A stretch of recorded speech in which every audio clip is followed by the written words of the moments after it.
Welcome my dear learners for this course on turbo machines.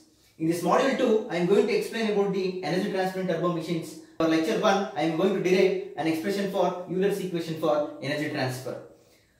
As you all know, turbo machines are the devices in which energy transfer takes place between the flowing fluid and the rotating element called rotor.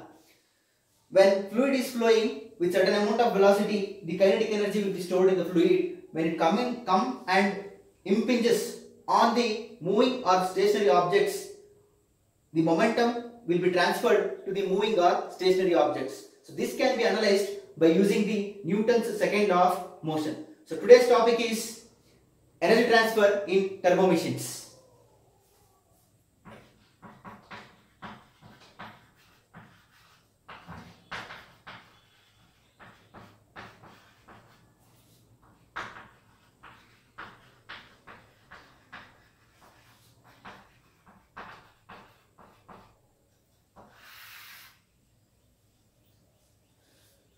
The Newton's second law states that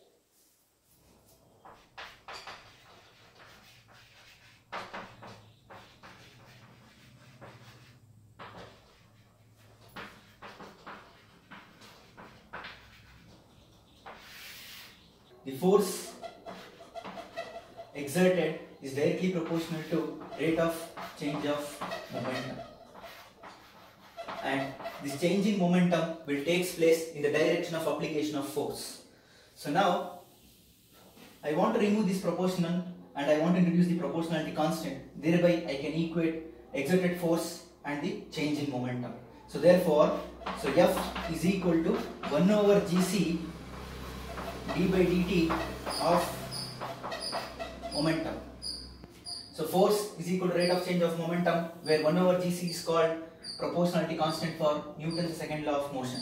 So now I want to know what is the magnitude and unit of this proportionality constant, which is very important. So therefore I can write this equation as F is equal to 1 over Gc, taking mass outside and differentiating velocity with respect to time. As you all know, rate of change of velocity with respect to time is termed as acceleration. So therefore F is equal to mass times the acceleration divided by proportionality constant for Newton's second law of motion, Gc. So now rearranging the terms, so Gc, the proportionality constant, will be equal to mass times the acceleration divided by force exerted. So what do you mean by Gc? What is its magnitude is the question.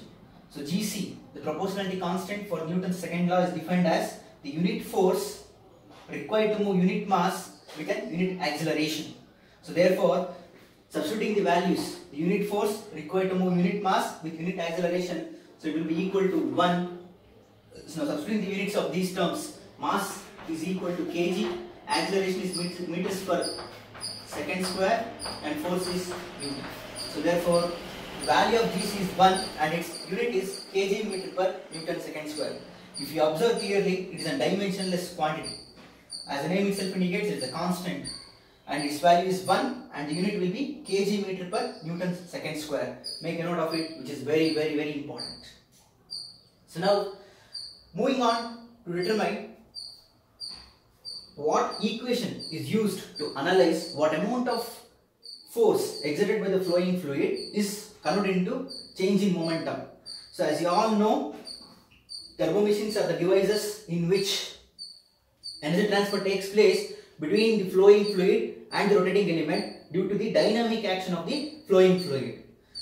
Now let us consider the same equation and substituting the value of Gc into this equation. Let us call this equation as equation number 1.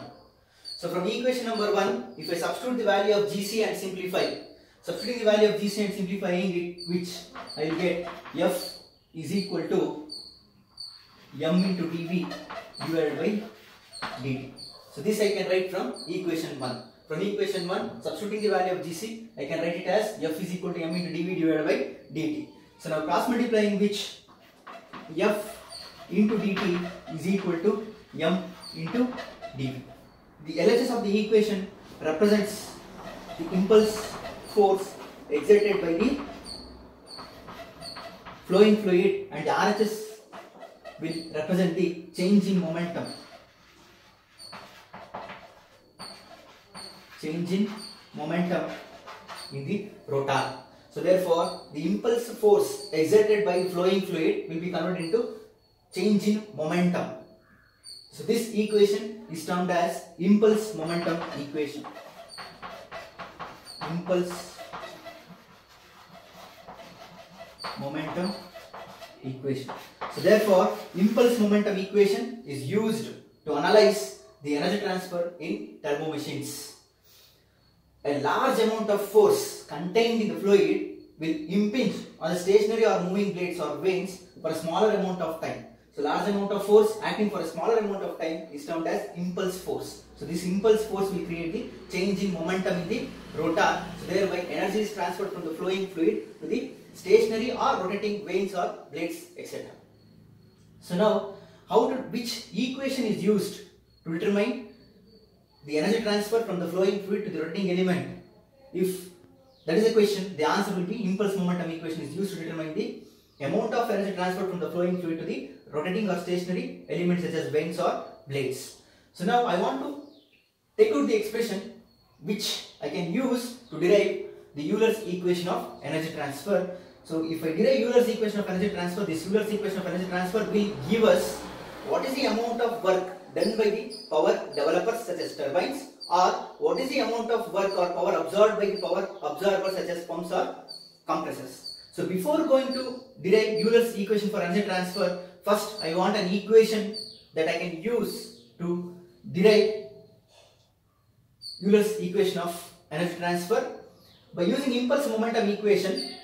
So now if I rearrange these terms, again let us take this as equation number 2.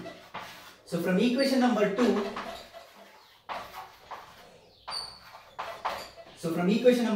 I can write the force will be equal to m times dv divided by dt.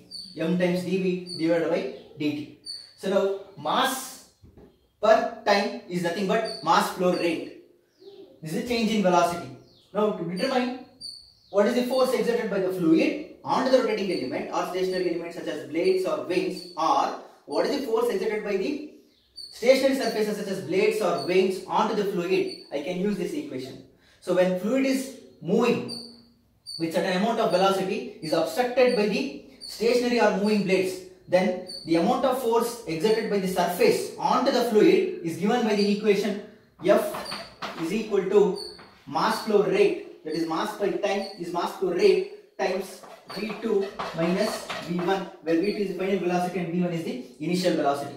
So this equation will give us what amount of force is exerted by the surface, whether it is stationary or moving such as vanes or blades, onto the flowing fluid.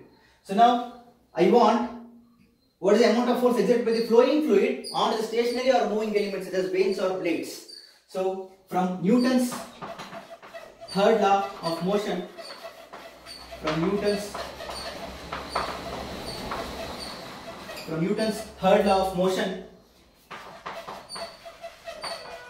which states that for every action there will be an equal and opposite reaction. So this is the force exerted by the stationary or moving surface onto the flowing fluid. So therefore the force exerted by the flowing fluid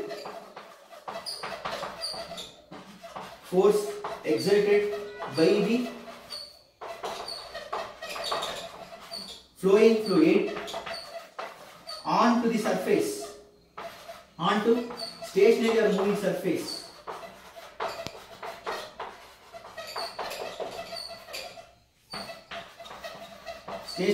surface, that is blades or vanes, is given by F is equal to mass flow rate times V1 minus V2. So this is the equation that I can use what is the amount of force exerted by the flowing fluid onto the stationary or moving surface. So this, by using this equation, I can derive Euler's equation for energy transfer. Now we have derived what is the equation we can use to determine what is the amount of force exerted by the flowing fluid onto the rotating or stationary elements such as blades or vanes. This is given by F is equal to m dot, which is the mass flow rate, times V1 minus V2, where V1 is the initial velocity of the fluid and V2 is the final velocity of the fluid, upon to derive Euler's equation for energy transfer, which will help us to determine what is the amount of work done or power developed by the power developers such as turbines, and what is the amount of power absorbed by the power absorbers such as pumps or compressors. So next, moving on to derive Euler's equation for energy transfer. Before going to derive Euler's equation for energy transfer, one should know how to resolve absolute velocity into their mutually perpendicular components. So now, to understand how to resolve the absolute velocity of the flowing fluid into the mutually perpendicular components, so let us consider a cube. Let us consider a cube.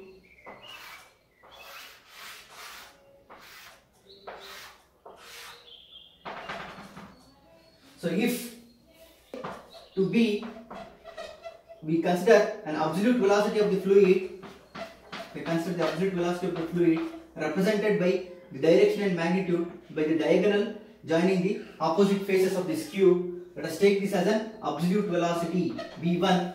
At this point B, this absolute velocity can be resolved into three mutually perpendicular components.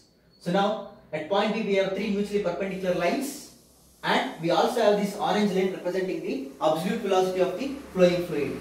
So now to resolve this absolute velocity of the flowing fluid into three mutually perpendicular components, so now if the axis of rotation of the turbo machines is horizontal and will be rotating in this manner, then this line is parallel to the axis of the turbo machine. So therefore this can be termed as axial component of absolute velocity, which is represented by VA, axial component of absolute velocity.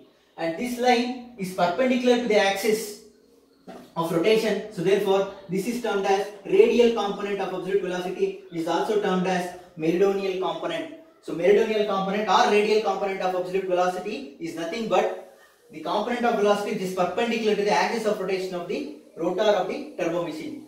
So remaining one more component of this absolute velocity which is responsible for the rotation of the rotor, or this component will resolve such a way that it will be tangent to the surface of the vanes of the rotor. So if you consider this as the rotor, axis of the rotor, and rotor is mounted on this axis, so it will be rotating in this manner. So now this component will hit the vanes at the tangential to the surface so that the vanes will rotate. So thereby the rotor will be rotating. So therefore this component of velocity is termed as tangential component of absolute velocity, which is denoted by VU1. So VU1 represents the tangential component of absolute velocity at inlet. VU2 will represent the tangential component of absolute velocity at exit. So VU is nothing but the tangential component of absolute velocity, which is responsible for rotation of the rotors. So absolute velocity V1 can be resolved into three mutually perpendicular components. V1 is nothing but the absolute velocity of the fluid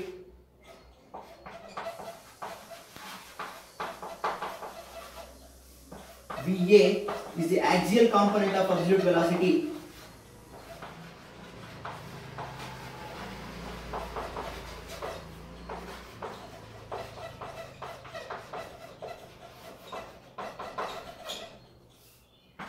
VM is nothing but radial component, or it is also termed as meridional component.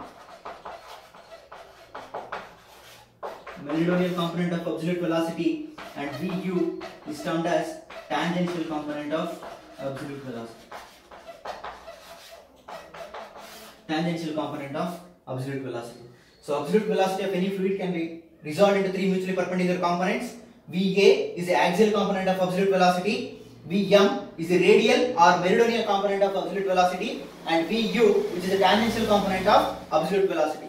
By knowing how to resolve the absolute velocity into three mutually perpendicular components, we can derive Euler's equation for energy transfer. Just now we have learned how to resolve the absolute velocity into three mutually perpendicular components. So by knowing the procedure to resolve the absolute component of velocity into the three mutually perpendicular components, the absolute velocity of any flowing fluid can be resolved into three mutually perpendicular components. One is parallel to the axis, which is axial component of absolute velocity. One is perpendicular to the axis, which is called as radial component of absolute velocity, and the component of velocity which is tangential to the rotor is nothing but the tangential component of absolute velocity.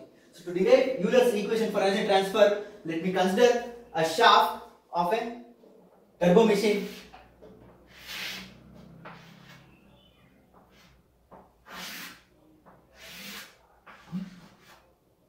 And let me represent the axis.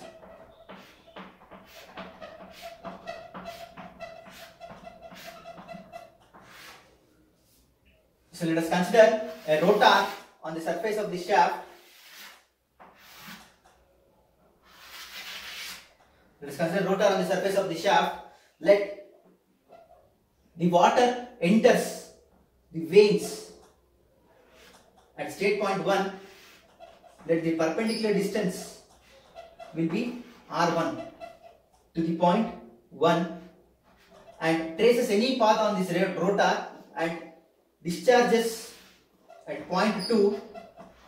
Let the distance of point 2 of this rotor be R2.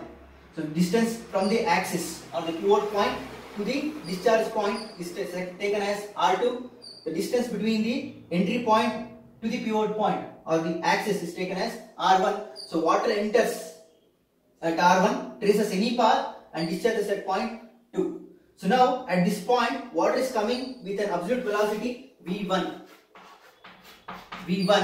So this V1 can result into 3 mutually perpendicular components. Just now I have discussed. So the component of velocity which is parallel to the axis. The component of velocity which is parallel to the axis. So this is the axis. Component of velocity which is parallel to the axis is nothing but VA1, axial component of absolute velocity. The component of velocity which is perpendicular is nothing but VM1, radial component of absolute velocity at entry. The component of velocity which is tangential to the surface of the rotor or vanes is nothing but tangential component of absolute velocity at inlet. So similarly, let water discharges at any angle V2.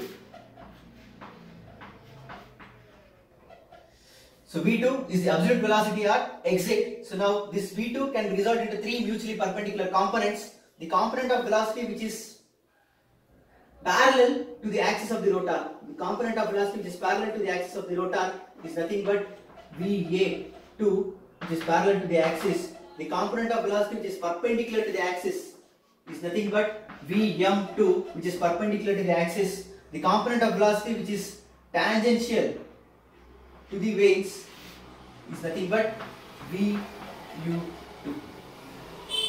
So the absolute velocity V1 at entry is resulted into 3 mutually perpendicular components. The absolute velocity at exit V2 is also resulted into 3 mutually perpendicular components. So now the change in axial component of absolute velocity will cause this shaft to move to and fro. Is that required? No, it is not required. So therefore the change in axial component which exerts the force, that is the axial force, will be taken care by using thrust bearings. So I will use thrust bearings to nullify the amount of force exerted by the change in axial component of absolute velocity. So next, the meridional component or the radial component, the change in this component will cause the shaft to move to and fro in this axis. So which will cause the buckling of this shaft, which is not required. So therefore I will nullify this effect by using journal bearings. I will use journal bearings to nullify the effects caused due to change in meridional component. So now the axial thrust will be taken care by using thrust bearing.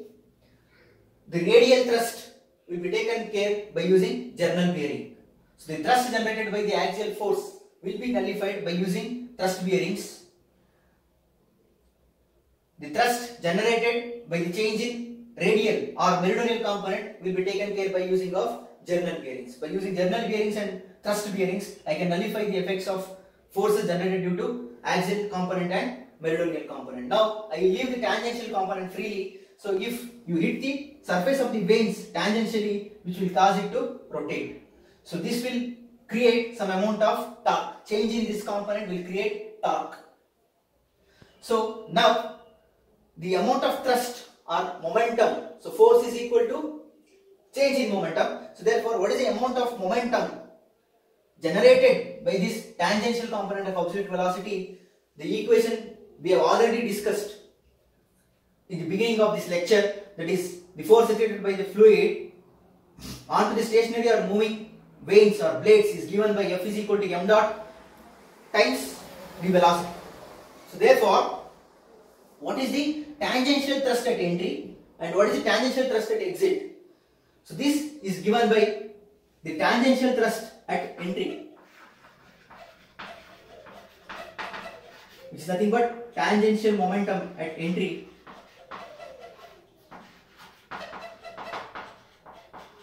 The tangential momentum at entry is equal to mass flow rate times the tangential component of absolute velocity divided by gc. The unit will be newtons.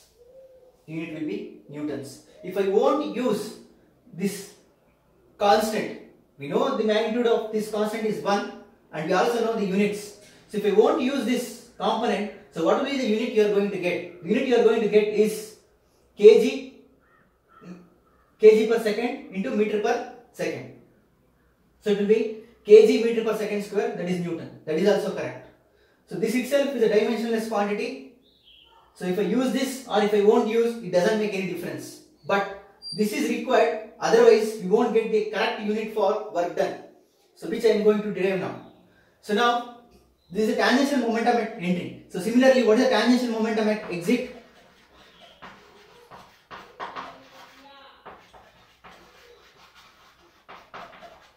Tangential momentum at exit is equal to m dot Vu2 by Gc newtons. So now if I take the moment of this momentum, that is moment of momentum is nothing but angular momentum. So how to take the moment of this momentum? So moment of momentum is taken by force multiplied by the perpendicular distance. So this is the force Vu1 tangent to the surface of the circumference. If we consider this rotor or vanes as a circle, so this is a tangent drawn to the circle. What is the perpendicular distance to the tangent drawn to the circle? Is nothing but the radius. So therefore, the thrust is m dot Vu1 by Gc at entry. Moment will be this thrust multiplied by the perpendicular distance, that is R1. Similarly at exit, the thrust at exit into R2. So therefore, the moment of momentum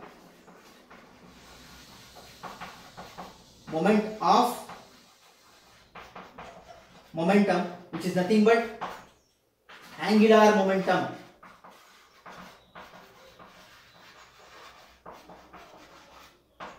at entry is equal to moment at entry is m dot Vu1 by Gc multiplied by the perpendicular distance. So therefore we will get m dot Vu1 by Gc into R1. The unit will be Newton meters. So similarly at exit, I can write it as similarly at exit, the angular momentum at exit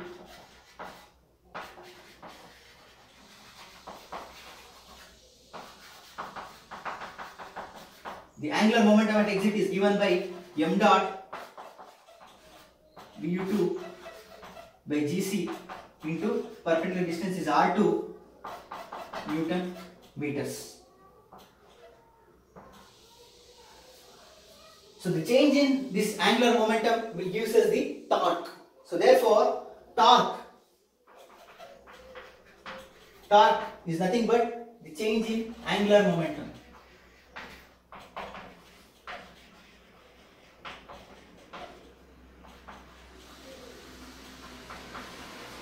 So therefore, torque will be equal to, I will take mass flow rate as constant. So therefore, it will be m dot times Vu1 R1 minus Vu2 R2 divided by Gc. Unit is Newton meters. So now by knowing the torque, I can easily determine what is the equation for work done. So work done is given by torque times the angular velocity. Torque multiplied by the angular velocity will gives us what is the amount of work done. So therefore, work done will be equal to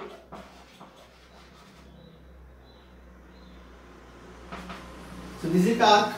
I will multiply it with the angular velocity of the rotor. So what is the angular velocity of the rotor? Angular velocity of the rotor is nothing but 2 pi n by 60, where n is RPM. If I know what is the RPM of this rotor, I can determine what is the angular velocity. So it is just 2 pi n by 60, where n is RPM. Let us take work done per kg. I will take it as per unit mass flow rate. Work done per kg.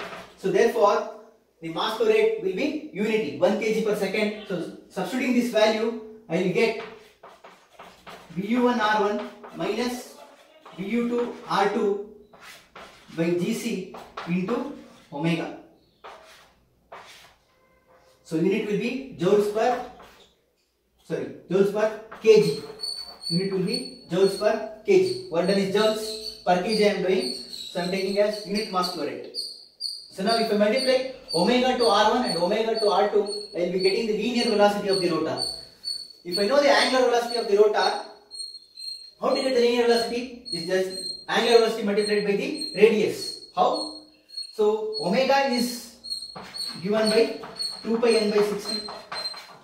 Multiplying omega with radius, I am going to get 2 pi n by 60 into radius. So 2 times the radius is diameter. So therefore, I will get pi d n by 60 is nothing but omega into r. So therefore, omega into r is nothing but the linear velocity. The relationship between angular velocity and linear velocity is nothing but u is equal to omega into r, where u is the linear velocity of the rotor. By knowing the angular velocity of the rotor and the radius, I can determine the linear velocity of the rotor. So V stands for velocity of the flowing fluid. U. So velocity of the rotor is only one, that is absolute velocity of the rotor, which is denoted by u. So whichever subscripts I am using for V, it's all deals with fluid. So V stands for fluid, U stands for rotor. So V1 is absolute velocity of the working fluid. VU1 is the tangential component of absolute velocity of the working fluid. Whereas U is the absolute velocity of the rotor. Do stands for working fluid, U stands for rotor. So rotor has only one velocity that we are going to discuss, that is absolute velocity of the rotor. V is equal to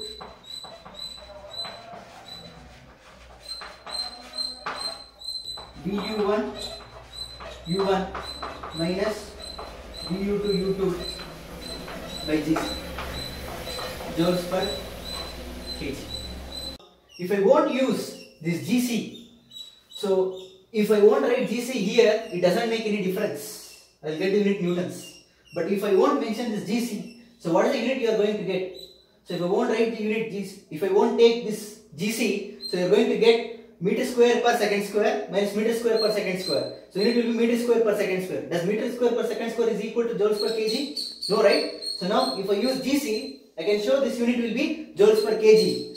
So now the numerator as a unit, meter square per second square. What is the unit of Gc? Unit of Gc is 1 kg meter per Newton second square, which I derived in the initial starting of this lecture. So now if I simplify, so I am going to get unit as newtons meters per kg. So Newton meter is nothing but joules per kg. So this is the unit of work done per kg. So therefore Gc you should carry from the beginning, so at the end, so you will get the unit joules per kg, which is nothing but work done per kg. So now this work done per kg equation is derived for turbo machines. This equation can be used in 3 different ways for 3 different applications. If I want to determine what is the amount of work done per kg for a turbo machine, I can use this equation. So if by knowing the values of tangential component at entry and exit, and by knowing the value of absolute velocity of the rotor at entry and exit, substituting to this equation, if the work done per kg is positive, then it is termed as power developer. Example, turbines. If work done per kg equation gives us a negative answer, then it is termed as power absorber. Example, pump or compressor. So therefore this equation can be used to determine whether the given data is with respect to the power absorbing turbo machine or with respect to the power developing turbo machines. So per kg equation, if VU1 U1 is greater than VU2 U2, then work done per kg will yield us positive answer. So therefore the turbo machine is power developer. Example, turbines. If VU2 U2 is greater than VU1 U1, then the equation for work done per kg will give us the negative answer, so which indicates that the turbo machine is power absorber. Example, pump or compressor. Pump or compressor. By using this equation and by knowing the values of this tangential component of absolute velocity at inlet and exit, and also the absolute velocity of the rotor at inlet and exit, and substituting to this equation, I can detect whether the turbo machine is power developer or power absorber. And next, this work done per kg equation is used in three different ways. Work done per kg is equal to VU1 U1 minus VU2 U2 by GC joules per kg. This equation is used for turbo machines.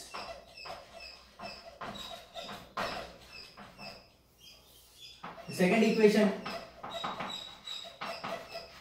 work done per kg is equal to VU1 U1 plus VU2 U2 by GC joules per kg. This equation is used for turbines.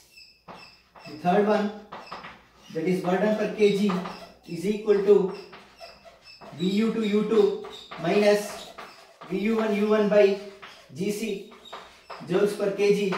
This equation is used for power absorbers, that is for pumps and compressors, blowers, etc., which are power absorbers. So this equation is used for turbo machines, this equation is used for turbines, this equation is used for pumps or compressors. Whenever you are dealing with a problem, if the data given is for turbo machines and you don't know whether it is a power absorber or power developer, to determine whether it is a power developer or power absorber, you should use this equation. If this equation gives the positive answer, it is a power developer. If this equation gives you the negative answer, it is a power absorber.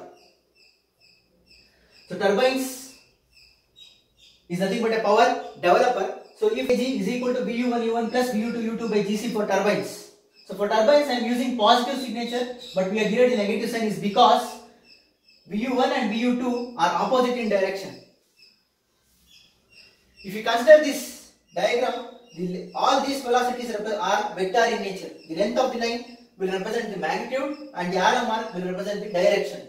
So therefore, for a turbines, if I draw a velocity triangle, VU1 and VU2 are opposite to each other. So therefore, it will become positive. Now for pumps or compressors, for power absorbers, I will interchange the term is only because I know that for power absorbers, if I use the equation of turbo machine, I am going to get the negative answer.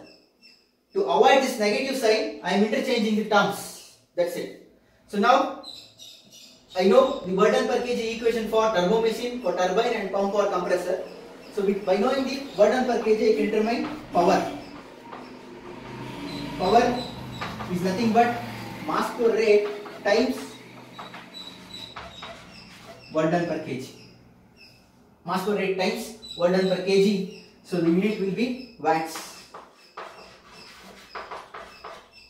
Watts. So if we observe here, it is joules per kg multiplied by kg per second. So kg and kg will get cancelled. Joules per second is nothing but watts.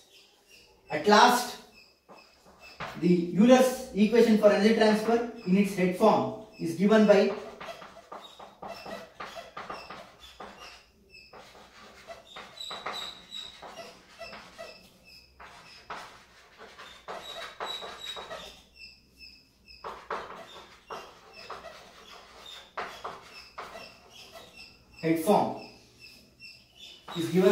just if you divide head form of Euler's equation of energy transfer is nothing but work done per kg divided by acceleration due to gravity, g. It is not gc. The value of g is 9.81 meter per second square, whereas the value of gc is 1 kg meter per Newton second square.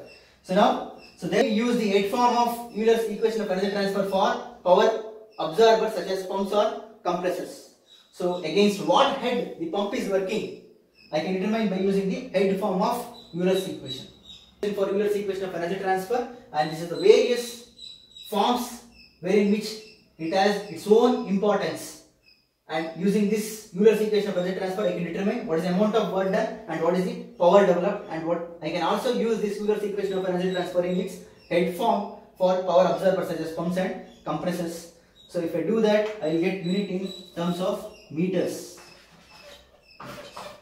So this completes the first lecture on energy transfer in turbo machines.